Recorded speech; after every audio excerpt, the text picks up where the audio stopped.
This is Pete Moore on Halo Talks NYC. I have the pleasure of welcoming from the northern part of the state of Washington, my new doctor hypnotist, Erika Flint. Welcome to the show. Peter, so good to be here. Thank you so much for having me. I'm excited to tell you guys all about hypnosis and everything you want to know. All right, I feel hypnotized already. So why don't you give us your background and we'll go from there, and then I'll come out of my trance. All right, very good. Well, I got into hypnosis kind of out of a part of my life where I was really struggling and suffering. I come from software, so I was in Silicon Valley working for one of the largest organizations, computing organizations in the world. Great job, great benefits. You know, we were working on cool things, but ultimately I was just unsatisfied. And I started reading books and I started doing things. And, you know, there's some destructive patterns along the way there too. We could talk about if you'd like, but I ended up in the emergency room. And basically deciding if I wanted to live or not. I needed a new way to live. And so I eventually found hypnosis, and it really saved my life. And now I turn around and I help other people learn to be hypnotists, and I help them along the same path that I started along. And it's been the most amazing experience. I've been doing it for 8 years now. That's amazing. What drew you to hypnosis, or what were you considering? You know, was it acupuncture? Was it other solutions or Yeah, I was paths? really open. Yeah, I just knew that what I felt was I had followed a path that seems very common. You know, you get a job, you go to college, you get a job, you get married, you get the kids and the picket fence. And so I had kind of followed along that path because I was successful in my business and everything was working, but I had really denied the bigger part of me, which was what I'm calling the spiritual side of me. But we could call it, you know, diving into mountain climbing or running or racing, whatever it is for you, right? I'd kind of lost part of me. And so when I had this kind of negative experience, I realized I can't live my life according to somebody else. So I need that spirituality back. I need nature. I need God or source. I need music back in my life. I need all the things that really make me want to be alive. And so I did start searching for a lot of things. When I found hypnosis, though, it clicked. Because hypnosis is how we can reprogram our own operating system, our inner operating system. So as a software engineer and having all of this background in computing and pattern matching and modules and executions, when I realized that we could apply those same types of things to our brain and get different outcomes in behaviors and things that we want to do, I was just immediately fascinated. Mm-hmm. So when you think about the human brain, technology hasn't gotten us there to fully appreciate how it works yet, but I mean, it's got to be software, right? Well, I think, there is definitely software running inside, and we can call it limiting beliefs. We call it priming. We can call it, and shifting that software. We can call it neuroplasticity. We can call it moments of insight. We can call it all sorts of different things. And most people have had these experiences before, but yeah, it's how we change our brain. Mm-hmm. When, obviously the technology is advanced now where you could do CAT scans. I was talking to someone the other day as an aside, but it'll make the point. They do these mind games, escape rooms. And it's kind of like, instead of going bowling or instead of going to Top Golf or see a movie, you go with your friends and you go in and you solve these puzzles and you get out. And I said to them, it'd be really interesting if you could go to like the assisted living facilities or the 55 and over, because all those people want to continuously train their brains in order to keep working. Right. And I was thinking, you could probably do a commercial where it's like, here's like a older woman's, brain while she's watching television. Here's an older woman's brain while she's doing, an escape puzzle or something. Is there the same type of science behind hypnosis now where you could actually scientifically see the difference of what happened before and after? I don't think the science is quite there yet. Most of it is labeled under neuroscience. So when I want to find cool stuff about hypnosis, I'll go to scholar.google.com and search for neuroscience. I will search for hypnosis there. But a lot of the cool stuff coming out really is related to how the brain operates. Like, how does the brain keep track of time? Because one of the sensations that we experience, one of the hypnotic phenomena, is losing track of time. So what happens happens in the brain when we lose track of time, what happens in the brain when we're not anticipating something. So everybody wants to be in the present moment and just notice everything around us and just be fully engaged, right? But anticipation plays a role in that. And so if we're not anticipating something, we theoretically become in the present moment. So there's a couple elements that happen in the brain: losing track of time, not anticipating something, that are elements of hypnosis. And those elements allow us to be fully present. And then we can engage with whatever it is that we want to be working on when we're in that state. So what was the first time when you did hypnosis? Did it open you up to things that you already knew you wanted to do, but gave you the inertia to do them? Or was there an awakening or a aha moment that happened? Wow, that's a really good question. I'd say both, and all of them are possible. At the beginning, when I first started doing hypnosis, it was definitely like an awakening, and partially that was just because I really think I got a new vision, meaning I was able to kind of step back and watch my own thinking. And a lot of people talk about this in meditation, becoming the observer. And that experience was really apparent to me when I started doing hypnosis, because I was very curious about the flow of consciousness in my own mind. So I'm watching my thoughts, I'm watching my words, I'm watching how I'm thinking. And that really gave me this perspective of, oh my gosh, this is what hypnosis can allow us to do: become the operator. So we kind of become the CEO of our own operating system, right? And we're able to interact with different parts of us. Oh, I'm starting to get a little nervous. Why are we starting to get a little nervous? What's going on here? And there are some tools that we can use to stay in a really calm state, which are all really valuable for humans in general, but specifically for business owners, because, we get questions all day long and decision fatigue and, just a million things to do, where the ability to make very clear decisions and feel really good about it is, paramount. So is hypnosis now something that is a weekly part of your routine? Is it something that you do when you need to, when you get to a certain point? It's actually more moment by moment for me personally. So anybody who has any type of practice, like if you're practicing martial arts or you're a runner or you meditate or you practice the piano or whatever it is that you're practicing, if you really love it and it's bringing you value, you do it all the time. So I'm constantly in a hypnotic state. So I'll do something specifically, like I'm going to go and kind of consider this issue or what's going on with that. But then throughout my day, and so what I mean by constantly doing hypnosis is I'm constantly monitoring my nervous system. I want to stay in a very calm and relaxed parasympathetic state all day long. It's where I make my best decisions. And so that's what I'm constantly regulating using hypnosis. Gotcha. So talk about some of the entrepreneurs that you've worked with over the years, and what kind of quantum leaps that they've made. Well, I'd say, a lot of the entrepreneurs, so I work with a lot of different entrepreneurs, but a lot of them that I work with, I've recently trained. So some of them are brand new hypnotists, and some of them are brand new to entrepreneur completely. They've never run a business. They haven't done any of that stuff before. And so they really don't know. It's not just that they're learning a new skill. They're also learning how to interface with the public. They are learning how to run a business, how to set up merchant accounts and business bank accounts and, organize their business. They're doing all of those things at one time. So one of the things that is super common for the entrepreneurs I help is overwhelm. So one of the primary things so overwhelm, and then feelings of inadequacy, depending on, what you want to call that. That would be, imposter syndrome or a lack of, security, that type of a thing. So not good enough, having a product, but being afraid to get up on stage and talk about it. Right. Mm-hmm. So I would say it's a combination. The entrepreneurs, it really is managing overwhelm. What are you really good at? Managing overwhelm and stay in your zone of genius, right?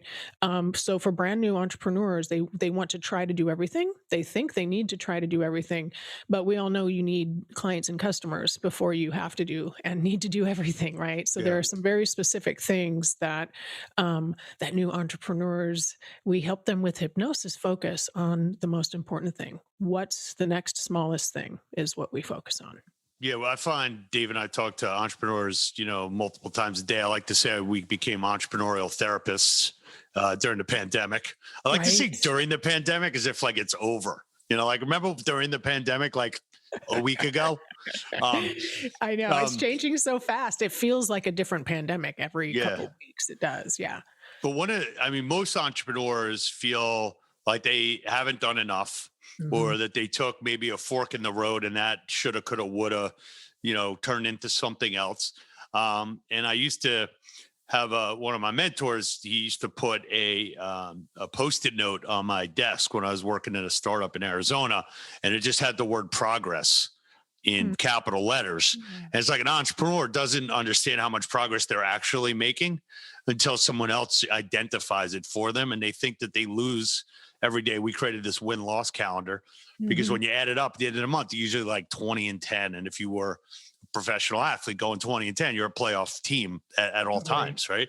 Yep. So I just felt like talking about that for a second. My point that I wanted to ask you was, when you come in and you say, try hypnotism, like it'll help you. Thinking back like 20 years ago, someone had said, well, yoga, that's kind of like on the fringe, Mhm. acupuncture, oh, that's like Eastern medicine. That's never going to become mainstream. Um, Meditation obviously like now is like the biggest thing out there on mobile apps. Do you see hypnotism as kind of like the next wave that you're like, hey, I'm in early, I get that you don't get it, but like you're gonna know about it soon enough? Are you patient in that, or are you like, hey, why hasn't this caught on as quickly as it should have because it worked for me? Yeah, good question. I guess I'd say it's a little of both, and the reason is because I think that there's a lot of standardization that takes place when things become normalized into Western society or whatever is happening, and so there's a lot. We're talking about the brain and working like I feel like I'm on the leading edge of consciousness. Like that's really what we're doing, right? We're really kind of out there, and so I don't want to standardize or normalize hypnosis at this point. I really feel like we're at the most exciting part of hypnosis adoption. More and more people are accepting because of the reasons you just suggested. It's just more and more open, but more and more people want it, right? They don't want to take the pill every single day. They don't want to do these other things every day. They really want something that feels more permanent and holistic. And this is very, very much a holistic approach for people. Well, we are big proponents of getting people off of these pharmaceuticals and all these Mhm. side effects. It's kind of driving me a little bit crazy when I see an ad for some drug and 30 seconds of the 60-second commercial is all the side effects. And I'm saying, like, what agency approved it? Like, I'd rather have like, the underlying condition than the side effects. And also, I think there should be a mandatory, just like there's a mandatory, like you can't buy a gun and over a certain period of days, right? I Mhm. feel like before you take any of these pharmaceuticals, you have to go on like an 8-week fitness and nutrition boot camp. And then if that didn't work, like we'll let you, Right. take the pill. Um, what are your thoughts on the progress we've made? Obviously, there's a lot of lobbying and there's pill pushers all over the world right now. Are Mhm. you confident in the naturopathic and the approach that we're taking, that this is all based on behavior and you have the ability through nature to change yourself? Yeah, I absolutely agree with that. I think our biggest hurdle in the future is the pharmaceutical industry allowing natural medicine to do its job. Um, Mhm. I do think that with these needing to take pills and these things every single day, some people feel like meditation is hard for them.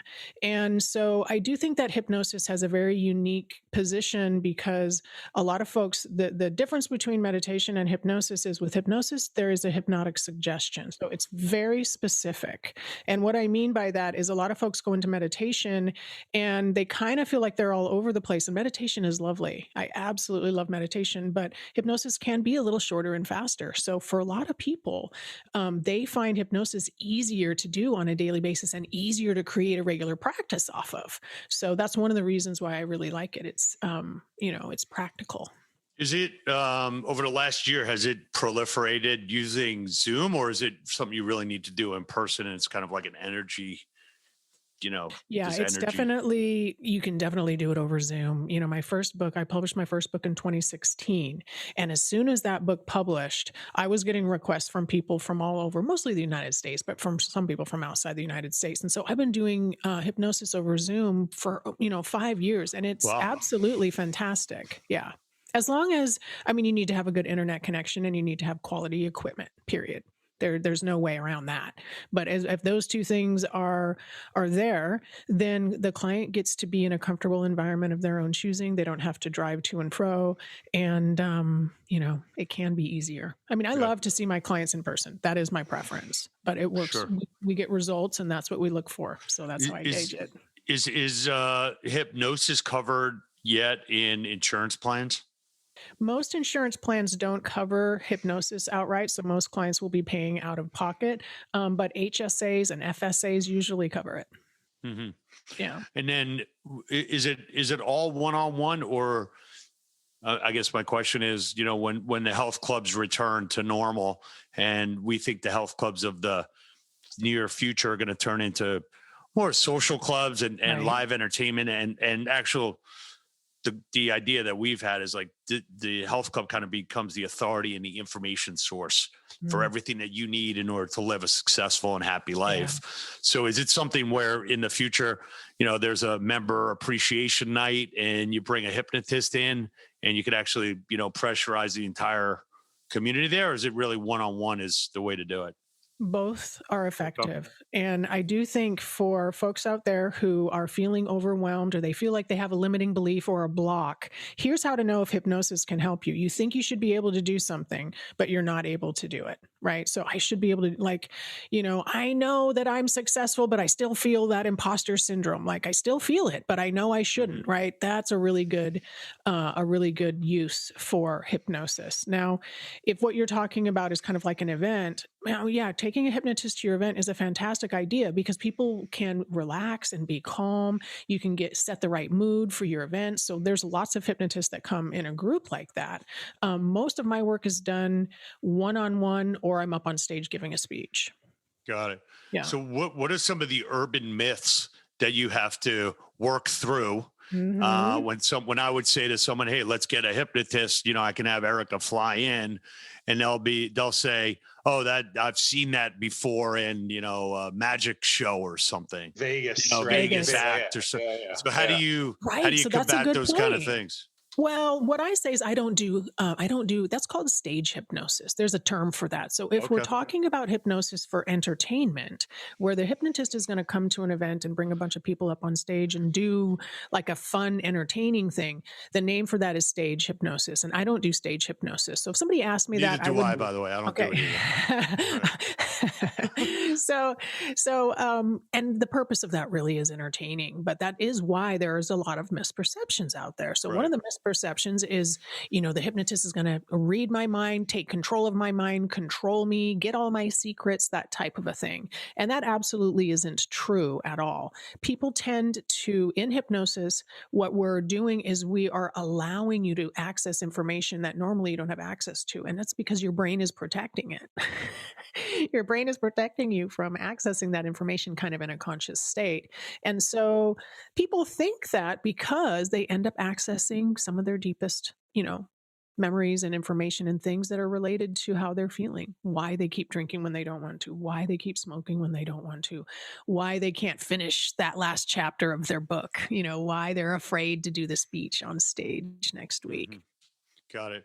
So, in closing here, if one of our listeners wants to read one of your many books, which one do you recommend for entrepreneurs in what we call the Halo sector? Probably coming out of a pandemic where we've had Right. very difficult existences, and trying to reboot our business and reboot our way of thinking that the end is near in a good way. Right, right. So I'd probably check out Can You Be a Hypnotist? There's all sorts of mind tools in there that keep entrepreneurs focused on the right thing so that they could stay on track. But I do know that a lot of folks, my first two books are all on weight loss. It is a personal thing, but you know what? If we aren't feeling good in our bodies, it's really hard to show up for our business well. So any of your listeners, I'm happy to send a free copy of my book if you'd like. But really, being an entrepreneur, as you guys know, one of the greatest like personal development challenges out there. So when we get our kind of mind in order, it's super helpful for everything else that we want to accomplish. That's great. Indeed. Pete, I had one question. Yeah, Is it please, right? of course. I've been dying to ask this, Erika. You see all these people on YouTube and they have guided meditations, right? And some of them have like 5 million subscribers, right? Mm-hmm. I'm a subscriber to this one guy. What is, if any, the difference between what they call a guided meditation and hypnosis, if there is a difference? In the brain, does it work differently, or is it kind of the same thing, or it's just a different term, or what? Well, I think there's a lot of overlap, because what I would say is guided meditation, there are definitely hypnotic elements in most of them, meaning that there is a hypnotic induction taking you from a relaxed state of, a conscious, we call it normal consciousness, although I don't really like the word normal, a normal state of consciousness, what we're in right now, into a relaxed state of consciousness. Perhaps it could be measured, using an EEG, you'd be like in an alpha brainwave state, or you'd be in a theta brainwave state, perhaps. And that would show up. I would say the difference between this guided meditation and hypnosis is the hypnosis that I like to do is insight-based. So it's interactive. And as good as it is for you to listen to these guided meditations, and it allows your nervous system to relax and you're calm and your body is normalizing and moving back into homeostasis, like all of those things are so good because the guided meditation is taking your focus. Your mind is focused on something so your body can be calm and relaxed. Now, some of them are healing. They're going to ask you questions and you'll think about things. You might get some insight. But the difference between that and something like seeing me in my office is it's very interactive. So I'm right there and get to ask you very specific questions on very specific things. And they're really, the miracles show up when people are present. And so me being there, walking through you describing like what's going on in your consciousness, that's where the magic happens, because we can truly understand what's going on. Got it. Thank you. Mm-hmm. I feel like I should say behind the paywall at halotalks.com, you could see me getting hypnotized for $9.99 a month. No, we're not doing that. But we won't do that. We won't do that. But this is amazing. I feel calmer already. Actually, I don't know why. Maybe you've been hypnotizing us in the background. It's possible. Anything's possible. Mm-hmm. So in closing here, do you have any great quotes that you live by, or quotes that you like to reference? We got a good quote library going, and we don't have anything on hypnotism yet. Well, it's not on hypnotism. It's just one of my favorite quotes. And it is, "Don't you know yet? It's your light that lights the world." And that's from Rumi. Very nice. So keep your light on. Keep your light on. It's all about being present and being you, taking care of yourself. Then your business flows, right? Well, it's great to meet you. Hope to see you in person in the future. And we will get back to you on one of our CEO Summit events to join us with. That'd be amazing. All right. Awesome. Be safe. Good to see you. Glad we caught up. And thanks for what you're doing for everybody. Thanks. Great to be here. Appreciate it.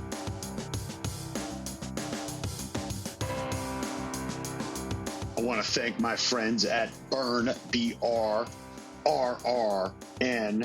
for sponsoring this podcast. They are the innovative company behind the world-renowned Burn board.